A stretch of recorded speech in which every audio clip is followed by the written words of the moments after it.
I have no idea. I'll just drop But it. you could just audit it. Just go to the class and roll. Yeah. I'll never guess when I see the Minecraft submissions that it's you. All right, so I'll grade your quiz and post questions. But any burning issues about the quiz? Okay. So one of the questions was like the true false. There's a simple algorithm for generating prime numbers. Yeah. And I said false. Yeah. Like we don't have an algorithm. Right. And also, I don't know what if there is one and no one's noticed. We don't know of one. That's what it should have said. So yeah, we haven't proven there isn't one, but we don't know of a turn the crank and prime numbers pop out.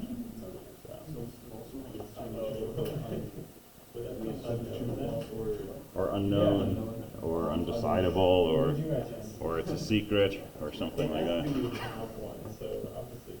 Yeah, if it says do we have one, there was one that's like that. Yeah, number of primes does approach natural log. That's the prime number thing. Okay, pop quiz. How many people did all 5 questions by mistake? Imagine doing more than you have to. All right, so we were talking about the product rule on Wednesday, which was saying if you had a procedure you were trying to do and you could do this procedure as a succession of tasks, the number of ways to do the procedure is the product of the number of ways to do each step. Okay, so you want to seat 3 people in a room, number of ways you can seat the first, followed by number of ways second, number of ways the third. You multiply those, that's the number of ways to seat 3 people. A different version of this is the sum rule. And the sum rule, not surprising, is about adding up the number of ways to do a set of subtasks. So the sum rule works when a procedure P can be done by either task 1 or task 2.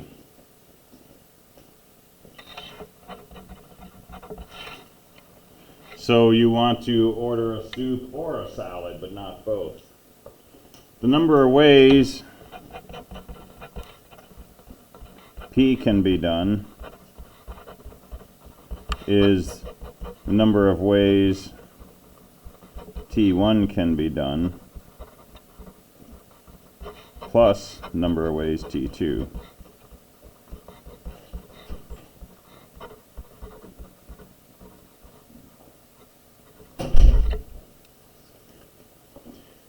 And at this point, you may be starting to dream about parallels between 250 and sets and all this other stuff, right? So here's another parallel. Doing task 1 and task 2, that's an and Boolean operation, that's a product rule multiplication, right? Doing task 1 or task 2, that's an or, that's a plus, right? Sum, product, sum of products, product of sums, all this stuff is related. Okay, this is set theory, this is Boolean algebra, this is logic. So, you know, soup and salad example, 5 soups, 3 salads, and you're supposed to order a soup or a salad. How many possible orders can you make? It's just 5 plus 3. There's 8 possible orders you can make. 5 soups, 3 salads. Not terribly surprising.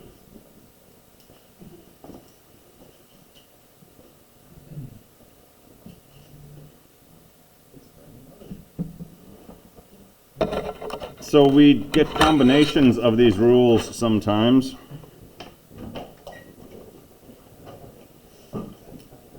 So for example, a variable name is 1 uppercase letter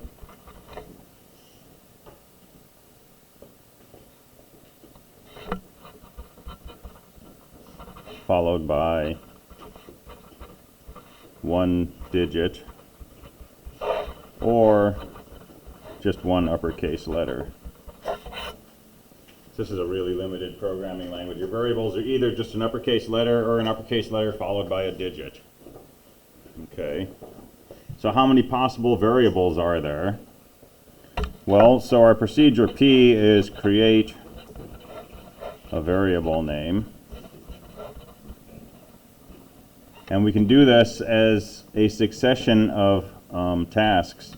So task T1, pick a letter, and task T2, pick a digit.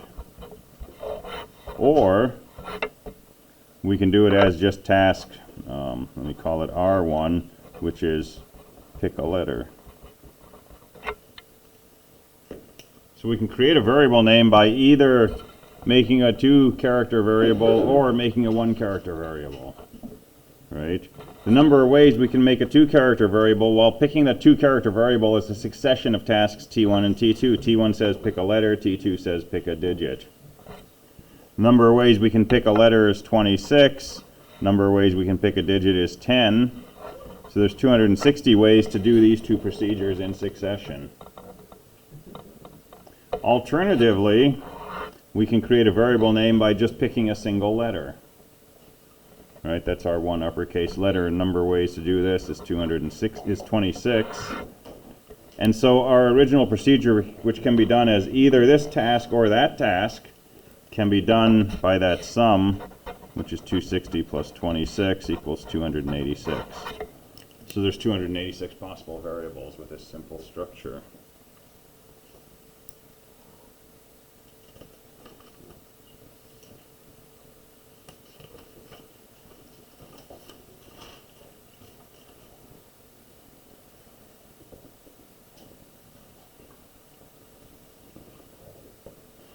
All right, there's also a subtraction rule.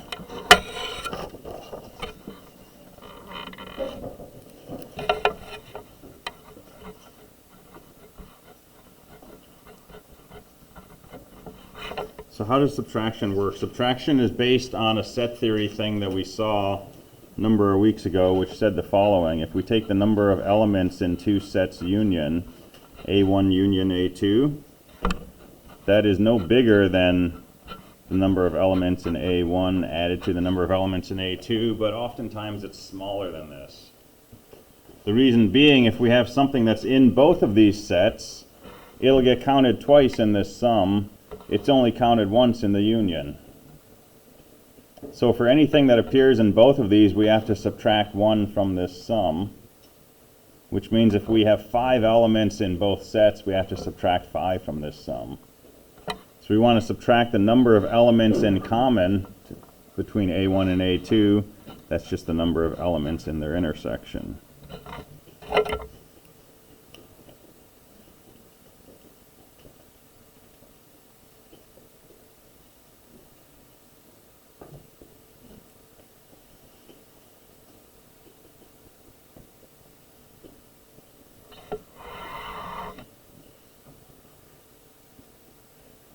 And so there's a homework question, I believe, that uses a subtraction rule.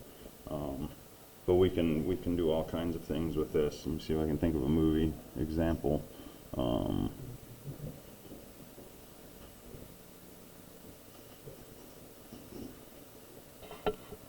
So 50 people take CS classes in the winter quarter.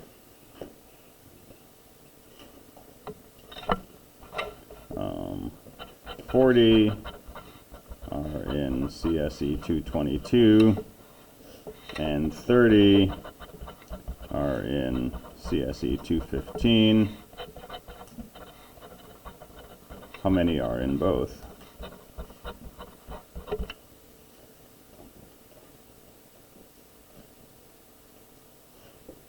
So there's 50 people taking computer science courses this quarter. There's 40 people in 222. There's 30 people in this class 215. We want to know how many people are actually taking both 222 and 215. So we can do this as follows. Let's do D for data structures. That's not going to work. Let's do C for C programming course equals a set of students in CSE 222. Let's do D for discrete structures equals a set of students in CSE 215.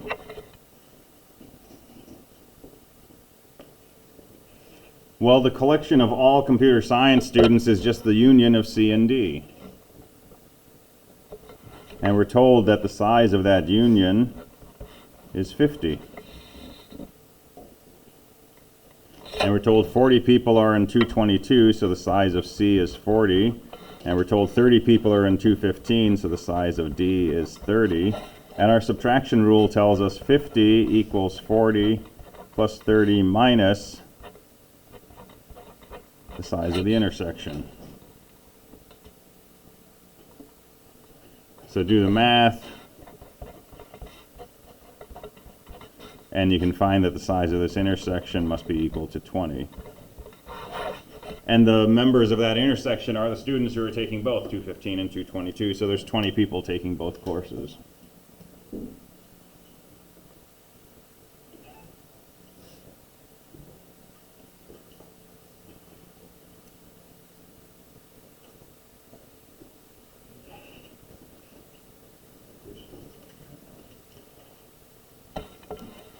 All right, we can do computer science-y analysis too. Consider 8-bit numbers.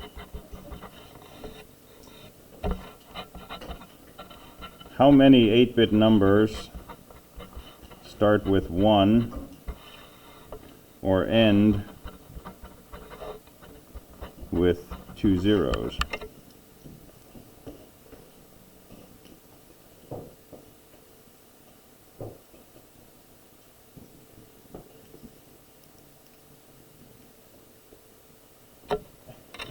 So let A equal a set of numbers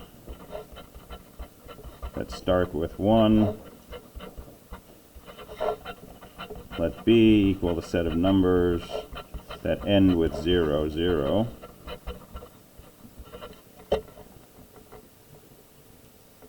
So how many elements are there in set A?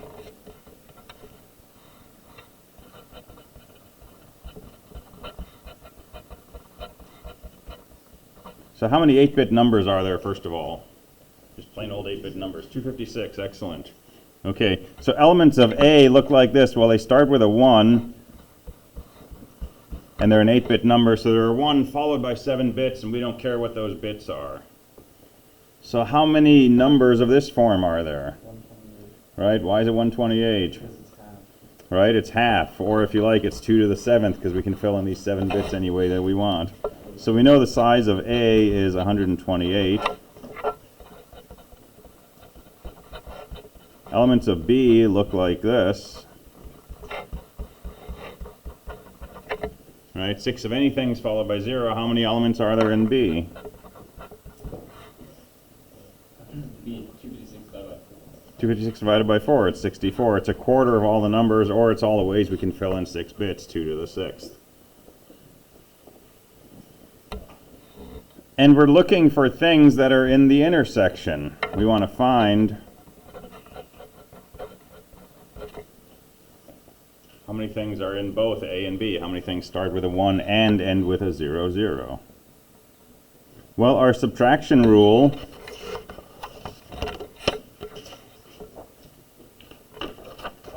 tells us the number of things in the union is the sum of the size of each set minus the intersection. Well,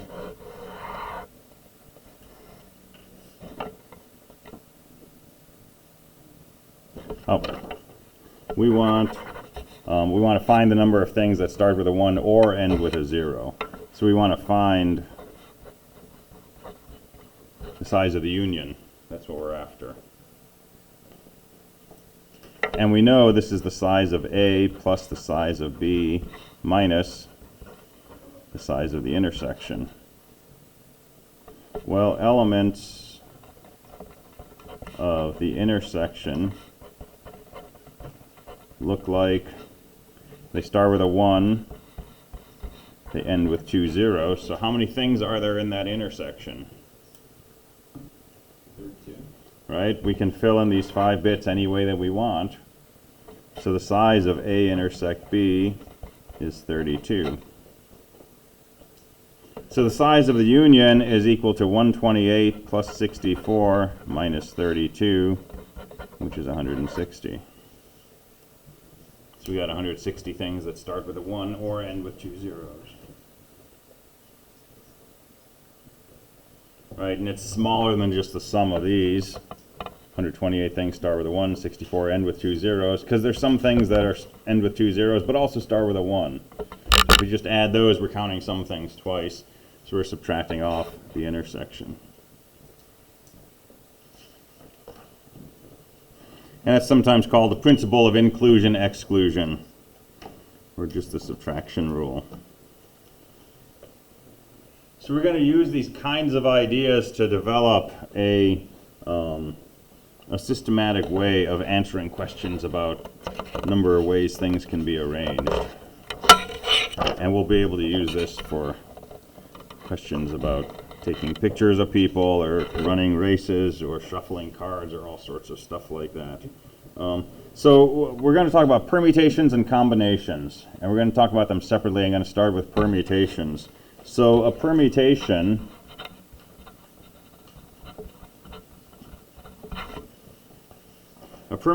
is an ordered arrangement of objects.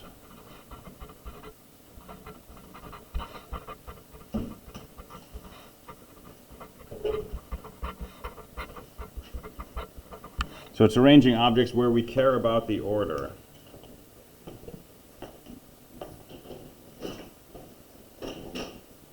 So I have 4 markers here, and this particular permutation is going to be different from this permutation, right? I can select 2 objects from here, and this permutation is different from this permutation. If I have 3 objects, I have 1, 2, 3, 4, 5, 6. I probably messed that up, but there's 6 different ways I can arrange them. There's 6 permutations possible. Okay, so we want to figure out the math for this. Yeah. In that example, was it important that the 2 black markers were both black, or? Oh, that's my document camera. Oh, okay, I see. Yeah, so they're actually 4 colors. And it's a little better today than it is some days. So we're assuming that each one is unique. Yeah, yeah. Okay. Otherwise, it's hard to order them. Okay. So, all right. So a permutation in general is an ordered arrangement of objects. We can talk about an R permutation.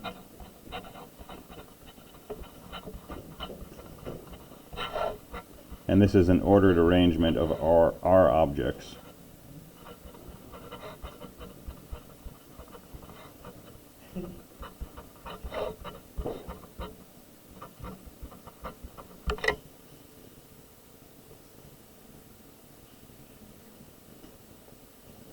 So if we have a set containing the elements A, B, C,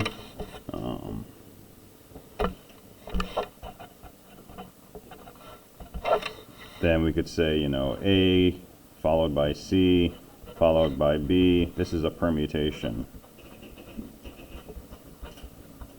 It's also a 3 permutation because it's an arrangement of 3 objects. We could say that BA is a 2 permutation.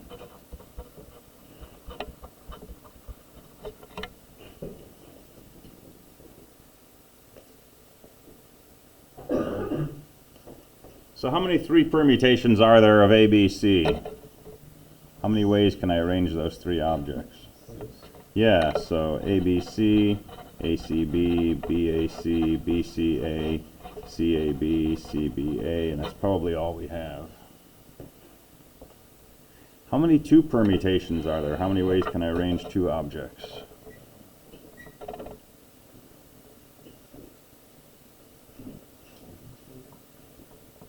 Or give me some 2 permutations. We'll start writing them down. AB, BA, CB, BC, CA, AC. Any others?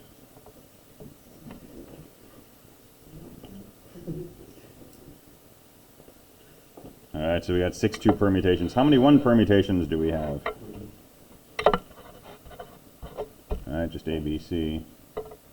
0 permutations, there's probably just 1, which is nothing. But that's kind of a degenerate case. And so these are useful quantities, right? And so we have Pn comma r equals the number of r permutations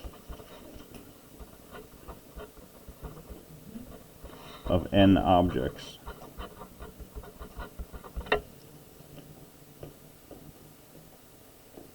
So from this example, we could see that P of 3 comma 3 is equal to 6, number of 3 combinations of 3 objects. Also, P3 comma 2 is equal to 6. P3 comma 1 was equal to 3.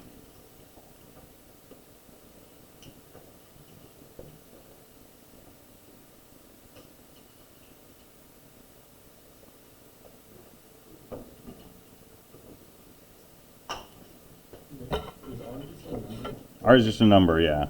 Presumably less than or equal to n. What is it the number of? Number of r permutations of n objects. So we have n objects, like 4 markers, and we want to know how many ways we can order 2 of these 4 objects. Right? So we can pick any 2 and put them in any order that we want. The second number in those ordered pairs. Yeah. All right, so let's generalize this. Let's say given 5 students, let's pick 3 to sit in the front row. So there's 3 seats in the front row, and I'm going to pick a student to sit there, another student to sit there, and another student to sit there. Sorry, Patrick, you have to move. Unless I pick you. So the order in which these students are seated is significant, right?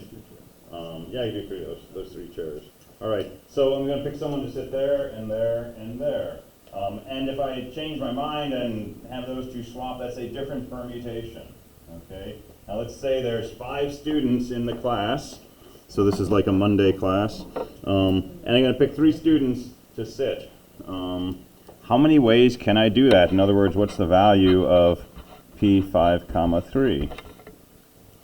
Well, we already know how to answer this systematically.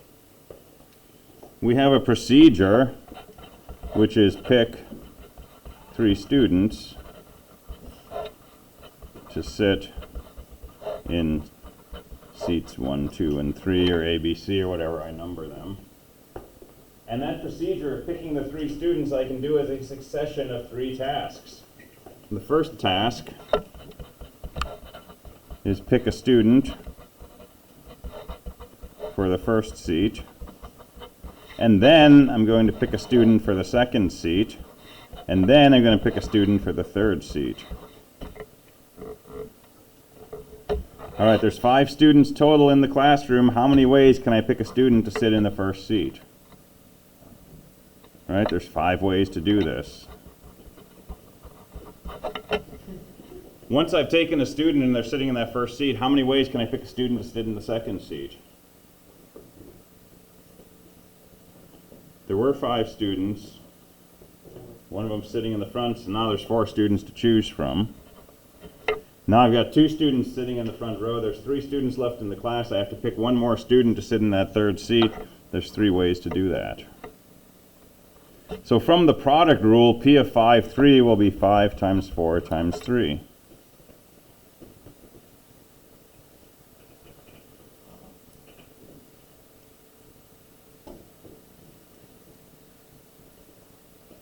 And we can do this in general.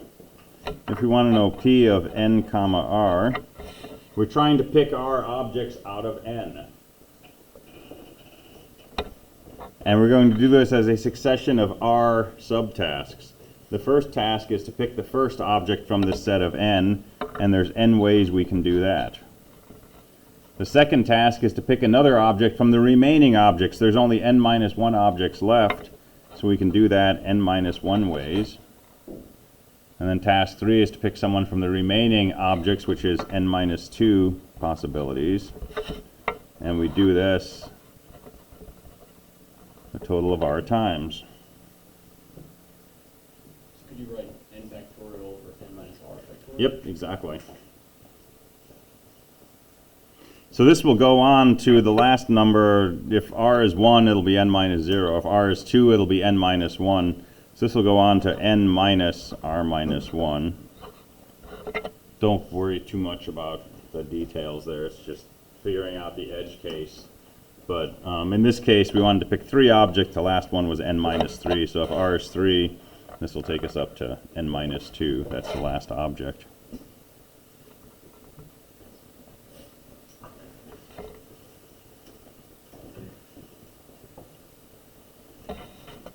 And so if we want to figure out what 5 times 4 times 3 is,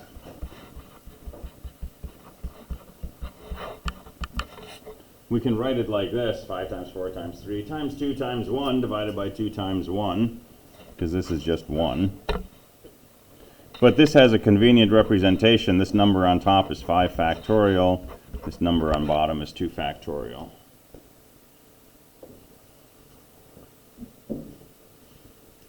And so in general, for n and r, this will turn out to be n factorial divided by n minus r factorial.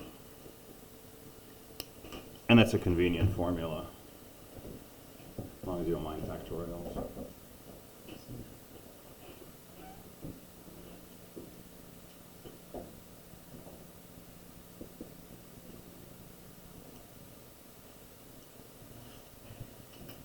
So now we can just go to town and start cranking out permutations.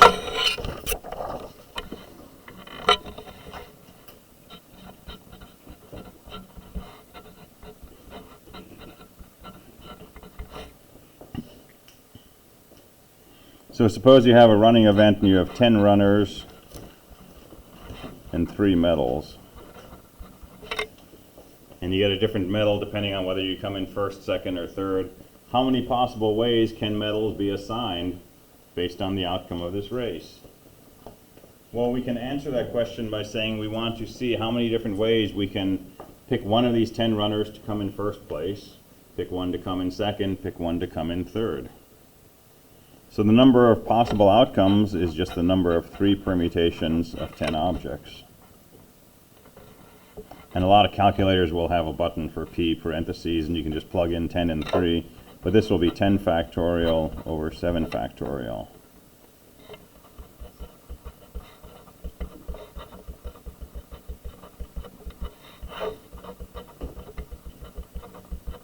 Right, and if you write these out, lots of stuff cancels, and you're just left with that. So yeah, 720, you're right.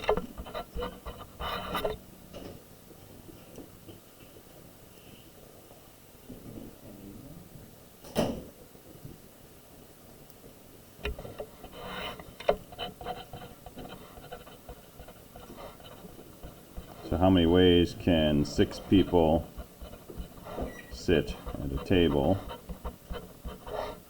with 6 chairs? So there's 6 chairs, each person gets to sit in 1 chair. This is the number of different ways that you can pick 6 people out of 6. So it's p 6 comma 6, which if you plug it into your formula is 6 factorial over 0 factorial. So what's 0 factorial? That's 1 for whatever reason. So this is just 6 factorial. And that's a formula that we discovered the first time we started talking about this, because the first person can sit 6 different places, the next person 5, the next person 4, and so on.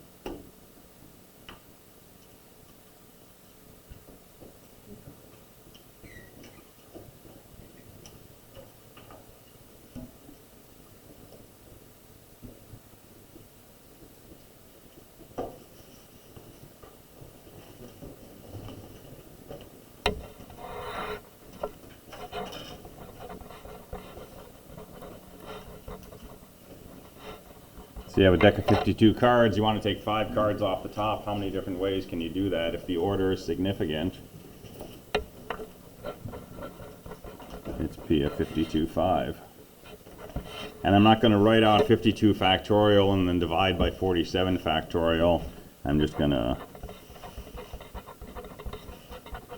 write out the part that doesn't cancel. It's just that.